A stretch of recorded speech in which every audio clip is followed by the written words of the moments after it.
Vamos orar. Deus bendito, todo-poderoso és, nós estamos aqui reunidos, Senhor, para prestar-te culto, para adorar o teu nome, Senhor, porque tu és o Senhor da história e domina tudo e todos. Nenhum dos acontecimentos estão à parte, Senhor, da tua soberania, porque tu reinas, Deus triuno e maravilhoso, e a tua glória está estampada, Senhor, na criação. Mas ainda assim, Senhor, o Senhor nos revela de maneira especial, na tua santa palavra, a história da redenção, bem como tu, na tua grande sabedoria, Senhor, construiu uma narrativa a fim de que a redenção acontecesse na história. E ela aconteceu na manifestação de Cristo Jesus, o Filho de Deus, o Deus homem a quem louvamos.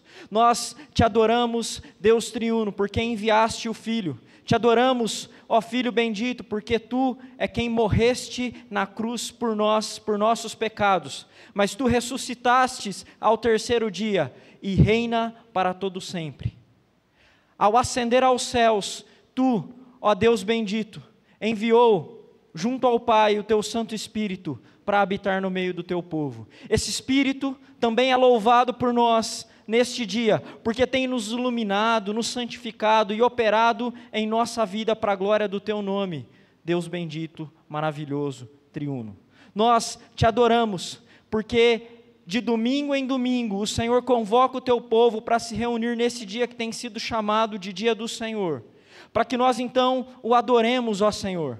Mas ainda assim tu é quem fala conosco, pela tua palavra, pela exposição dela, o Senhor abre e rompe, Senhor, a dureza do nosso coração, santificando-nos, operando em nós exortação, admoestação, consolo, ânimo, força.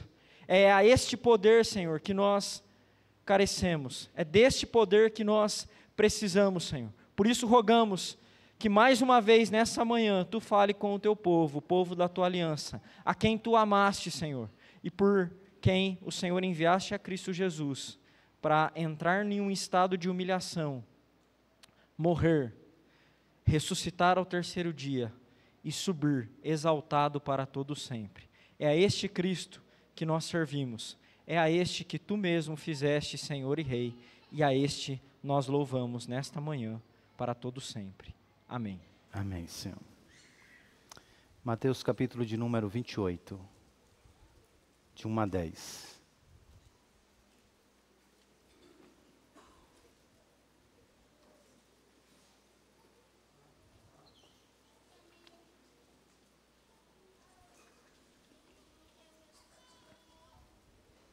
Passado o sábado, no começo do primeiro dia da semana, Maria Madalena e a outra Maria foram ao túmulo. Eis que houve um grande terremoto, porque o anjo do Senhor desceu do céu e, aproximando-se, removeu a pedra e sentou sobre ela. O aspecto dele era como um relâmpago, e a sua roupa era branca como a neve. Os guardas, com medo do anjo, tremeram e ficaram como se estivessem mortos. Mas o anjo, dirigindo-se às mulheres, disse: não tenham medo. Sei que vocês procuram Jesus, que foi crucificado. Ele não está aqui. Ressuscitou, como tinha dito. Venham ver onde ele jazia. Agora vão depressa e digam aos seus discípulos que ele ressuscitou dos mortos e vai adiante de vocês para a Galileia. Lá vocês o verão. É como eu acabei de dizer a vocês. E retirando-se elas apressadamente do sepulcro, tomadas de medo e grande alegria, correram para anunciar isso aos discípulos. E eis que Jesus veio ao encontro delas e disse: salve! E elas, aproximando-se, abraçaram os pés dele e o adoraram. Então Jesus lhes disse: não tenham medo, Vão dizer aos meus irmãos que se dirijam à Galileia, e lá eles me verão.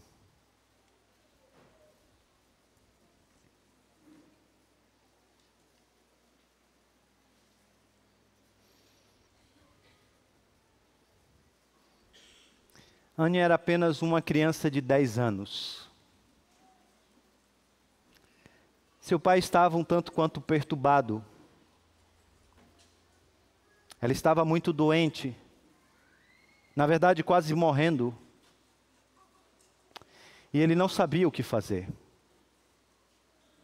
A sua pesquisa estava suspensa, porque ele estava o tempo todo ao lado dela, enquanto via ela se esforçando para respirar.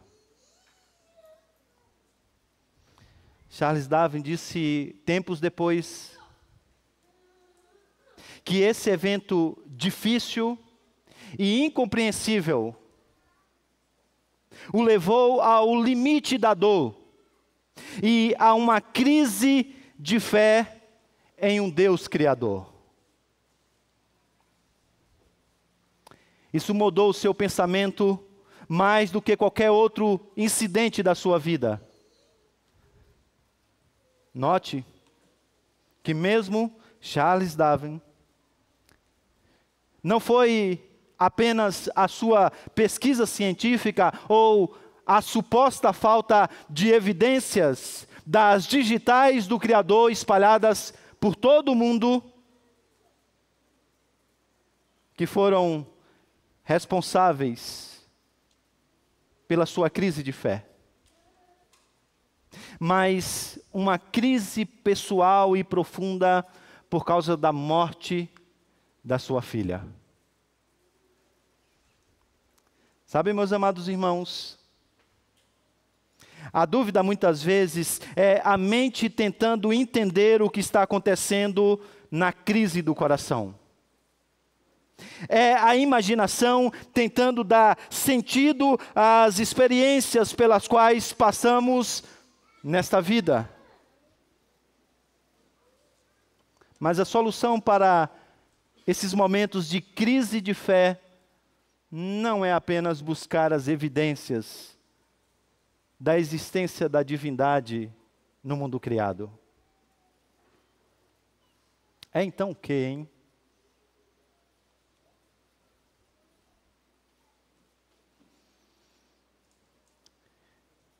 No texto da nossa mensagem dessa manhã, vamos lidar com uma situação muito parecida. O que despertou uma crise de fé no coração não apenas dessas duas mulheres, mas na verdade de todos os discípulos, foi nada mais, nada menos do que a morte do Messias esperado. Aquele que a Escritura prometeu que enviaria para trazer alegria, paz e justiça no mundo. Os discípulos estão arrasados. Pedro voltou a pescar. 2 dos discípulos estão caminhando em uma estrada que vai para Emaús, mas parece que eles andam indo para lugar nenhum. O ceticismo de Tomé é tamanho que ele diz que não será persuadido em hipótese alguma, sem que ele veja Jesus e toque nas suas cicatrizes.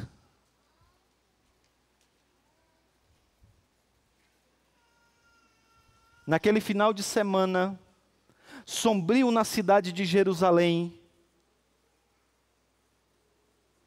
o que paira em todo o ambiente e nos corações dos discípulos é uma desilusão. Todavia, ao contrário do que aconteceu com Charles Darwin, esses discípulos tiveram a sua fé restaurada, fortalecida e até mesmo aumentada. E o que houve para que isso acontecesse? Foi a ida deles ao túmulo vazio e a análise e a investigação das digitais da divindade por todo o túmulo. O que aconteceu com a vida desses homens? O que os fez sair do temor para a alegria, da desesperança para a esperança? O que fez com que esses homens estivessem dispostos até mesmo a morrer por essa causa?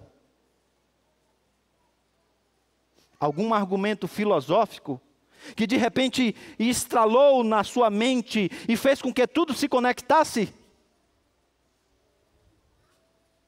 A história nos dirá.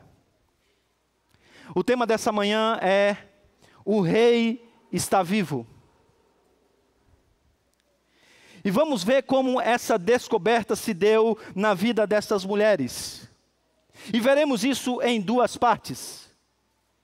Em primeiro lugar, olharemos para os versículos de número 2 a 7 e veremos essas mulheres procurando um rei morto. Em uma segunda cena, veremos então essas mulheres procurando, mas agora encontrando um Deus, um rei vivo. Procurando um rei morto, encontrando um rei vivo. Vamos dar uma olhada nessas duas cenas, enquanto percebemos o que isso tem a ver com a nossa própria vida.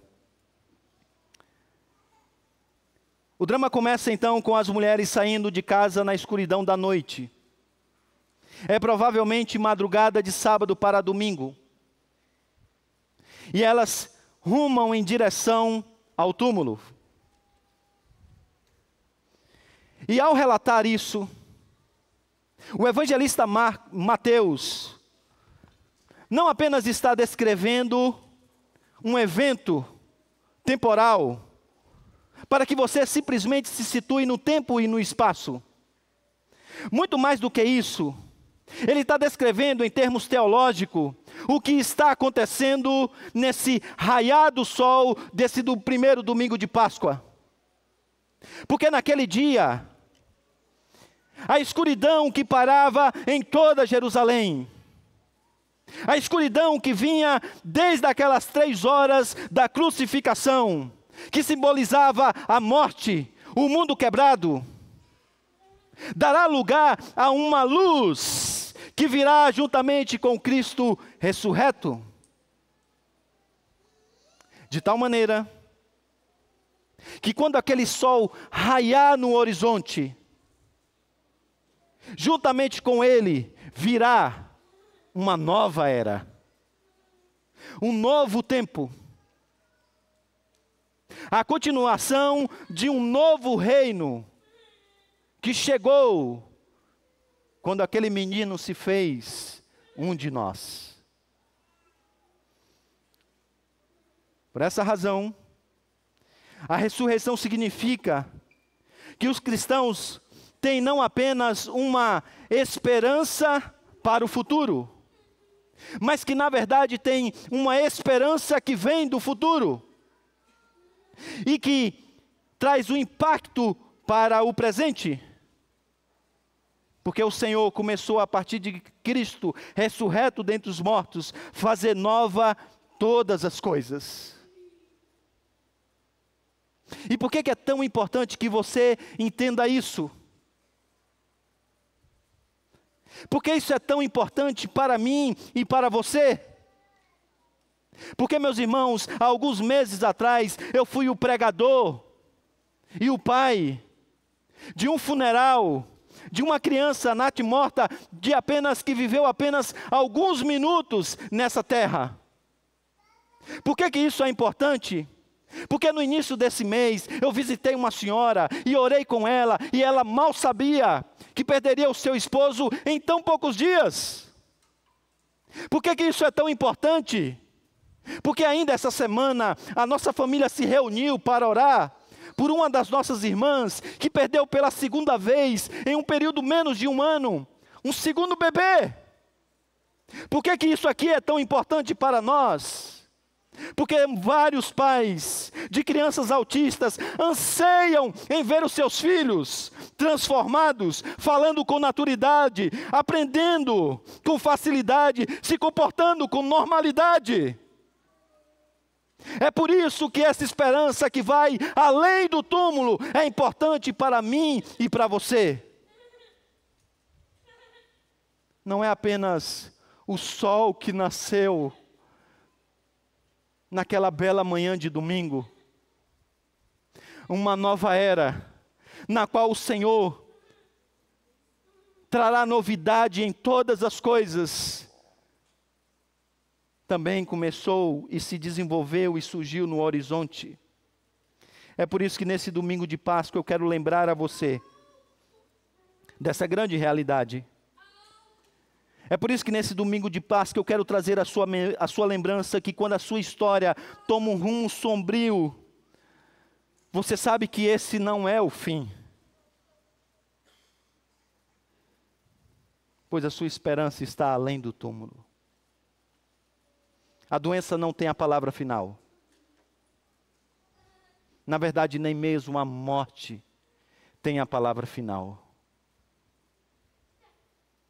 Voltando à narrativa, nós agora olhamos e vemos as mulheres chegando ao túmulo. Os evangelistas dizem que elas traziam consigo essências aromáticas. Elas queriam finalizar os ritos de sepultamento e dar maior honra ao seu rei.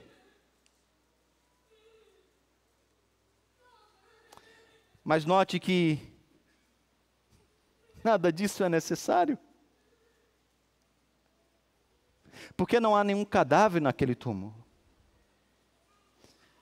Porque o rei está vivo. Porque ele ressuscitou, como havia dito. Mas isso aqui, meus irmãos, nos faz lembrar daquilo que se passava na mente dos discípulos naquele final de semana. Eles não estavam preocupados, nem procurando a ressurreição. Mesmo Cristo tendo dito repetidas vezes que ressurgiria ao terceiro dia. Eles não procuram um rei vivo. Eles estão ainda à procura de um rei morto. E como eu disse a vocês, o ceticismo se espalha em todos os discípulos. Parece que ninguém está acordado de dizer: gente, vocês não se lembram dos seus sermões? Vocês não se lembram daquilo que ele disse?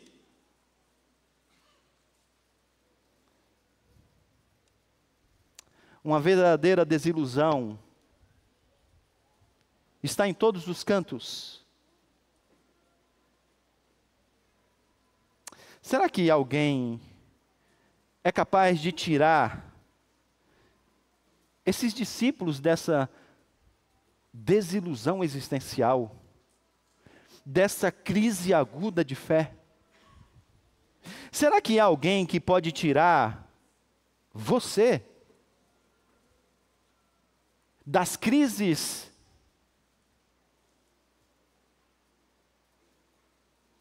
muitas vezes estartadas por uma perda, por uma dor?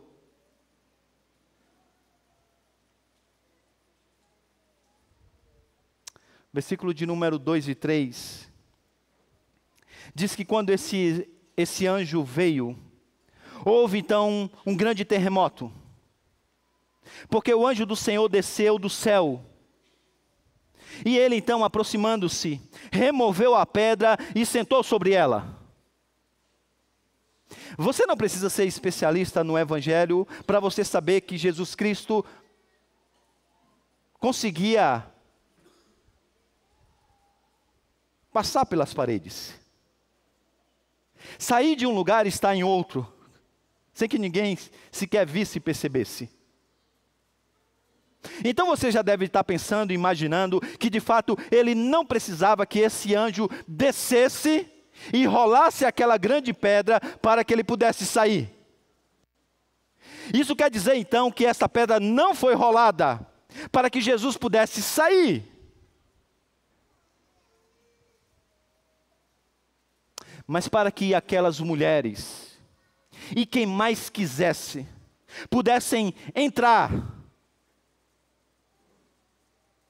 e ver que o túmulo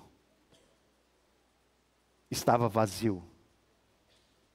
O túmulo estava vazio. Porque, meus amados irmãos, a fé não é um salto no escuro sem a compreensão da realidade. O evangelho é espiritual, usando as palavras de Clemente de Alexandria, não no sentido de que ele é imaterial ou ahistórico. Antes, no sentido de que ele interpreta os eventos históricos à luz da realidade divina e das inúmeras testemunhas dos fatos deixados em toda a história. É por isso que as evidências estão por toda parte, não apenas naquele cenário da ressurreição, mas na verdade por toda a história da humanidade. Para que você veja e olhe as evidências. E digo a vocês, elas são muitas, muitas. E eu poderia apresentar a vocês não apenas a defesa dos apologetas cristãos. Eu poderia aqui gastar um bom tempo vendo vários argumentos históricos, arqueológicos e científicos a favor da ressurreição.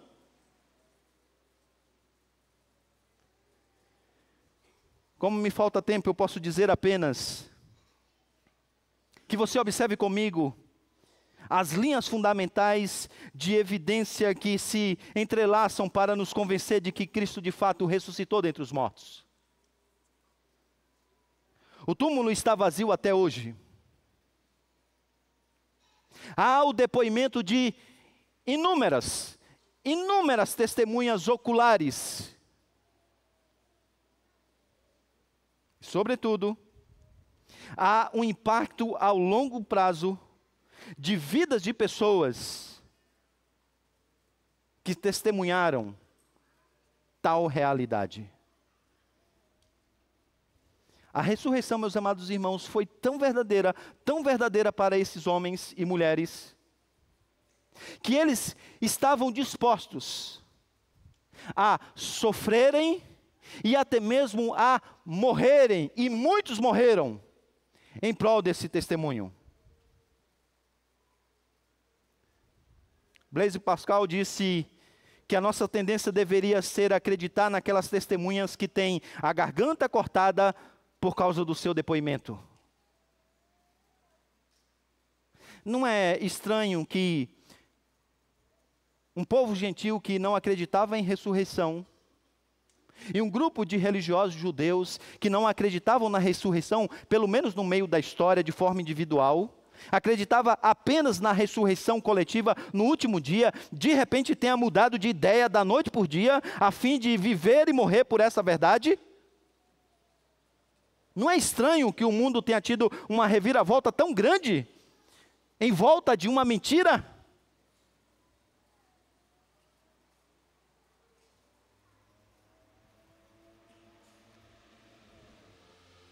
Ainda assim, como uma coleção de evidências, o ateísmo revestido de agnosticismo, desde o iluminismo europeu, tenta justificar a descrença no cristianismo com a desculpa de que as evidências são insuficientes, sobretudo no que diz respeito à existência de Deus, e tudo mais que diz respeito à pessoa e obra de Cristo Jesus. Mas note, isso não é verdade. Qual é o problema então? Ou ainda melhor, qual é a solução?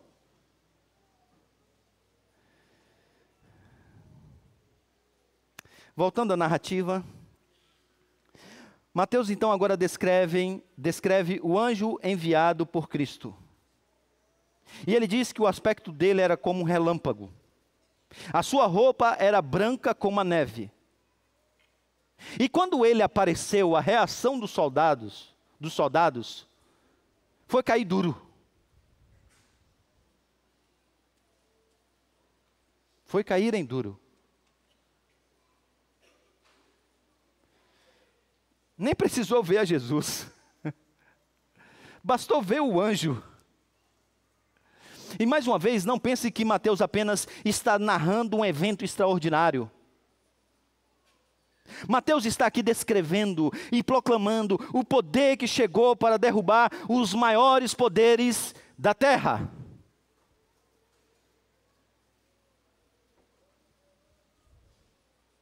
Todos eles se juntaram para colocarem Jesus no túmulo. E agora conduziram os seus soldados para guardarem esse túmulo, a fim de que ele nunca saia de lá.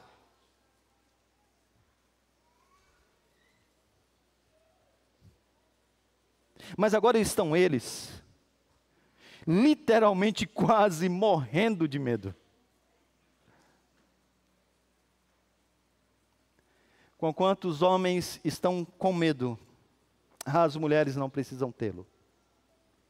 Então o anjo se aproxima delas e diz: não tenha medo. Não tenha medo.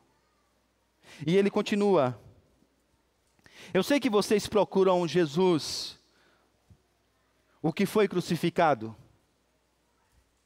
Eu sei que vocês estão procurando o rei morto. Mas deixe-me dizer uma coisa que vocês já deveriam saber, para não perder essa viagem longa. Ele não está aqui, diz o anjo. Ele ressuscitou, como havia dito a vocês. Então agora o anjo orienta essas mulheres dizendo: vão depressa. Digam aos seus discípulos que ele ressuscitou dos mortos e vai adiante de vocês para a Galileia. Lá vocês o verão, como acabei de dizer a vocês. O anjo diz então que o trabalho dessas mulheres e de todos os discípulos, incluindo nós, depois da Páscoa, é exatamente dizer que o rei está vivo. Através da pregação do Evangelho, nós precisamos dizer às pessoas que o rei está vivo, que ele vive.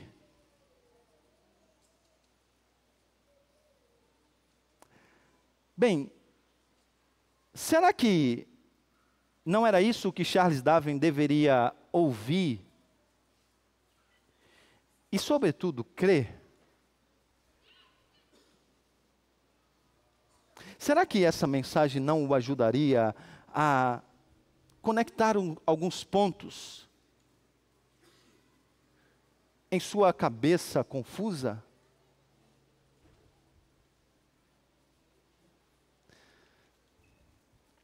Chegamos à segunda cena. Versículos de número 8 a 10. Aquelas mulheres finalmente se encontram com o rei.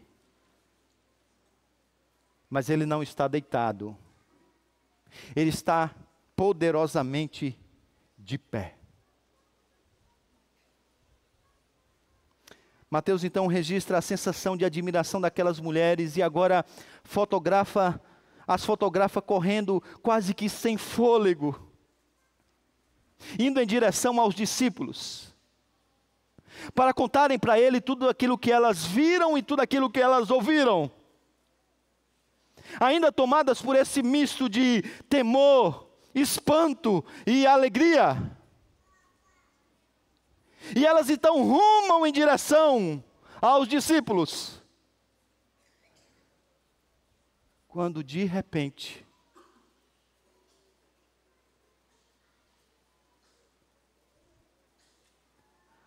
o nosso Cristo vai ao encontro delas e diz: salve.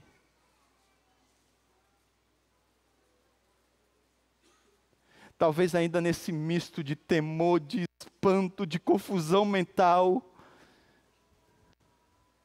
o texto diz que elas, aproximando-se, abraçaram os seus pés e adoraram o rei.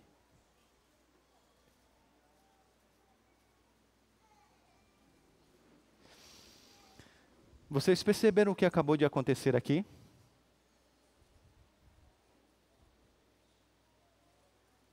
Thomas Nagel, filósofo ateu, afirmou certa vez: sou absolutamente objetivo e indiferente ao procurar evidências de Deus. Apenas não as tenho em quantidade suficiente. Sabe de uma coisa? Ele nunca as terá. Assim como ele nunca conhecerá Deus dessa maneira. Sabe por quê? Porque a salvação não é meramente um processo racional fundamentado em evidências, mas um encontro sobrenatural e pessoal com Cristo ressurreto. A solução para a crise de fé, a solução para que todos os nossos dilemas encontrem uma solução na nossa mente confusa, a solução para a nossa alma abatida, a solução para o nosso desespero existencial, a solução para as nossas vidas quebradas por tantas dores desse mundo caído, não é você tentar entender tudo à sua volta, não é você olhar para as digitais do Criador espalhadas por toda a criação, não é você pegar a sua revelação especial e debruçar-se sobre ela, tentando entender todas as coisas que aqui estão através da sua razão. A solução para que a sua vida ganhe sentido, para que você se encontre, é encontrar-se com Cristo ressurreto. É isso e nada mais. Volte a Charles Darwin. Lembram? A dúvida muitas vezes é a mente tentando entender o que está acontecendo na crise do coração.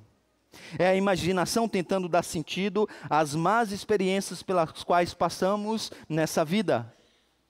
Mas a solução não é apenas buscar as evidências e achar sentido em tudo à sua volta. A solução, na verdade, é você encontrar-se com Jesus. Você não sabe o caminho. Então, é necessário que Ele venha encontrar-se com você. E é necessário que então você, à semelhança dessas mulheres, reconheça que Ele é Senhor e Deus. Da mesma forma que os judeus se dirigiam ao Senhor do Antigo Testamento, exaltando os seus atributos, reconhecendo a sua divindade, adorando a Cristo e amando-o com todo o seu ser. Deixe-me dizer a você que veio aqui nessa manhã, talvez tomado pela religiosidade que toda essa semana nos traz, é exatamente desse encontro que você precisa. Porque quando você estiver deitado em uma cama de hospital e o prognóstico não for bom, naquele momento o que importará, em última análise, não é se você foi uma pessoa boa e inteligente o bastante para conectar todos os pontos da evidência da existência de Deus, da pessoa do seu filho, por meio de um processo racional. Naquele dia, a coisa mais importante é se você encontrou-se verdadeiramente com Cristo ressurreto ou não. Será isso, e apenas isso, que vai dissipar os medos do seu coração e te fazer encontrar a alegria eterna. é isso e nada mais. Voltando à narrativa, as mulheres agora elas se aproximam, como nós lemos. Elas se lançam nos pés de Jesus e elas adoram a Jesus. Os comentaristas estão a tentar entender o que está acontecendo aqui, além desse ato de reconhecimento da grandeza do rei. E sabe, irmãos, dada a resposta de Jesus no Evangelho de João, qual seja, não me detenha, disse Jesus à mulher, porque ainda não subi para o Pai. Dada essa resposta, talvez essas mulheres, tomadas pela emoção, tenham se ajoelhado aos pés de Jesus, agarrado os seus pés em um desejo ardente de que Ele não vá, de que Ele não as abandone, mais talvez do que certificar de que fato Ele é real.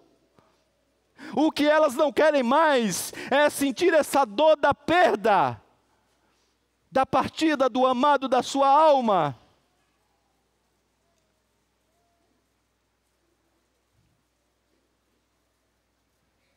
Sabe? Alguns de nós, quando passamos pelo sofrimento, também somos assim. Nós ansiamos em termos uma prova palpável de que não mais passaremos por aquilo, de que não mais sofreremos da mesma maneira.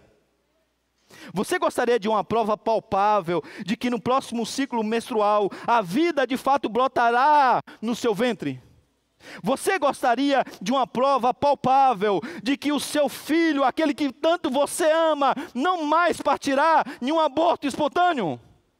Você gostaria de uma prova palpável de que o câncer nunca mais voltará?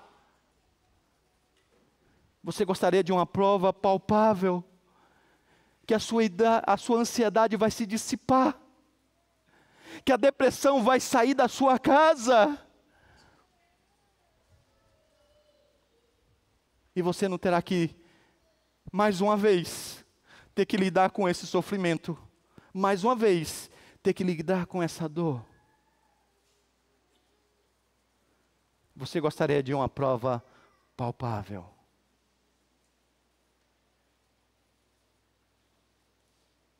Jesus não diz a elas: fiquem aqui, se agarrem a mim e vocês vão ficar bem. Consolando-as, ele diz, literalmente, parem de ter medo. E agora ele diz, eu estarei com vocês todos os dias, até a consumação dos séculos.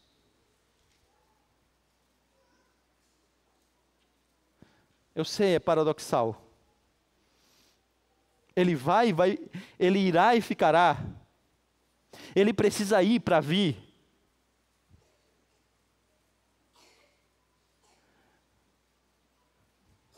Não tente entender muita coisa. O que Jesus quer nesse momento é que elas simplesmente creiam na sua palavra. No meio do sofrimento, busque as evidências. Tente entender racionalmente o que está acontecendo, mas, sobretudo, creia na palavra de Cristo.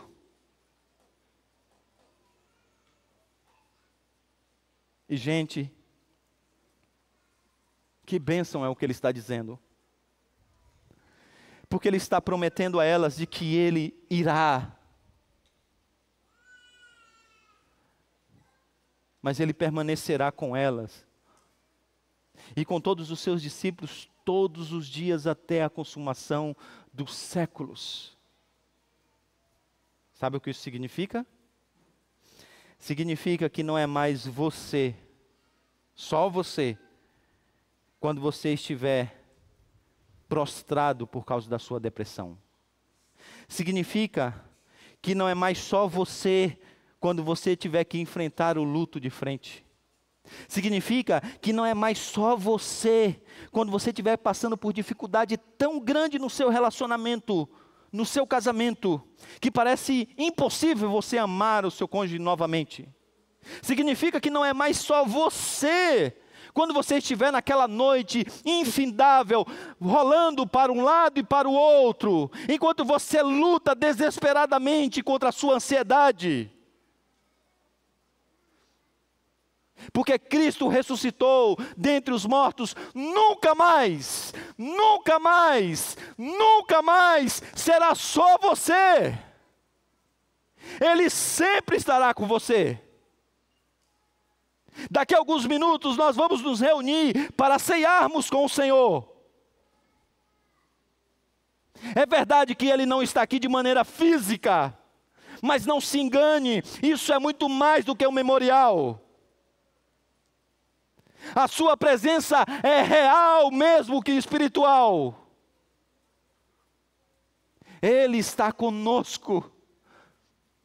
Nunca mais, meus irmãos, nunca mais será só você.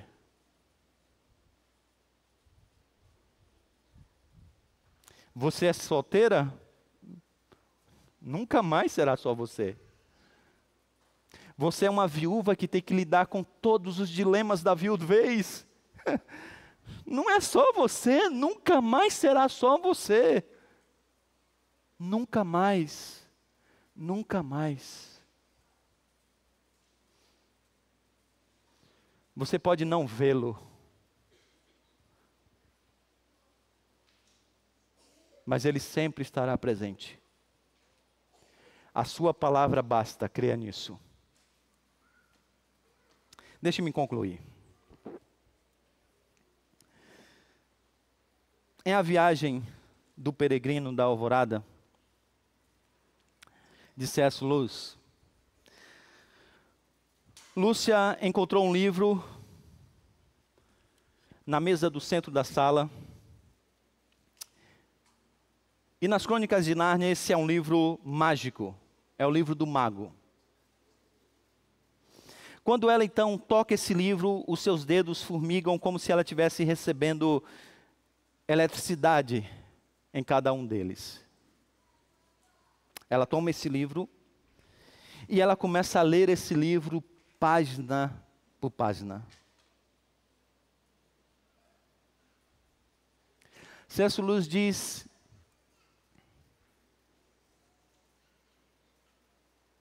que a identificação era tão grande que é como se Lúcia estivesse vivendo a história como se fosse real e não uma ficção.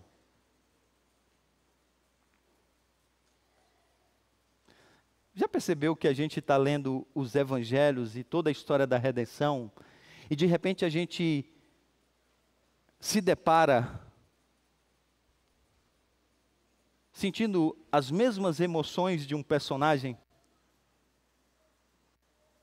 E parece que o autor está descrevendo a nossa história ou falando sobre nós.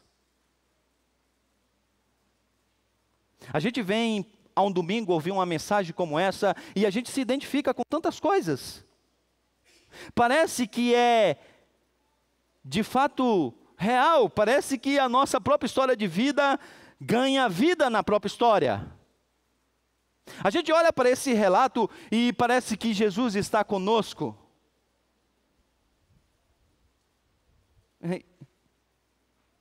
E Ele está.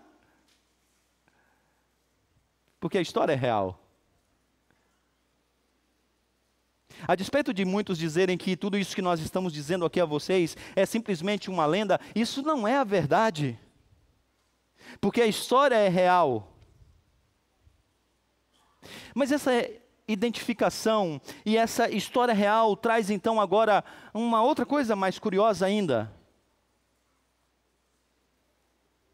Porque é como se agora Lúcia fosse a última página das Crônicas de Nárnia e descobrisse que na verdade Aslan é real.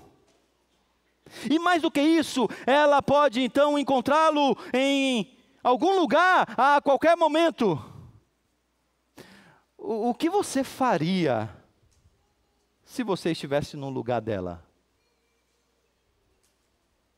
Isso mesmo.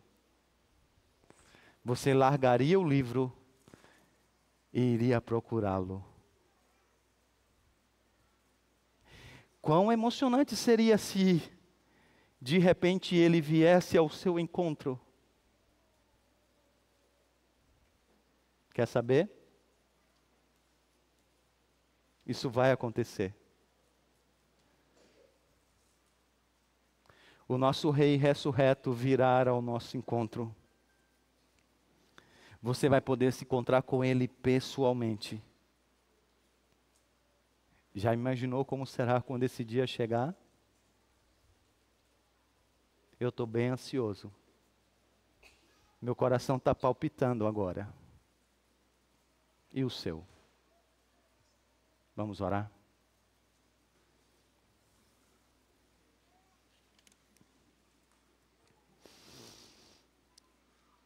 Nós te louvamos, Senhor, porque aprove ao Senhor trazer o teu filho dentre os mortos. E naquela manhã de domingo, não apenas o sol raiou no horizonte para trazer um novo dia, mas para trazer juntamente com ele uma nova era. Era estabelecida pelo teu filho. Era marcado, ó Deus, pela alegria de viver no reino do teu filho. Nós te louvamos, Senhor, porque temos uma esperança que vai além do túmulo.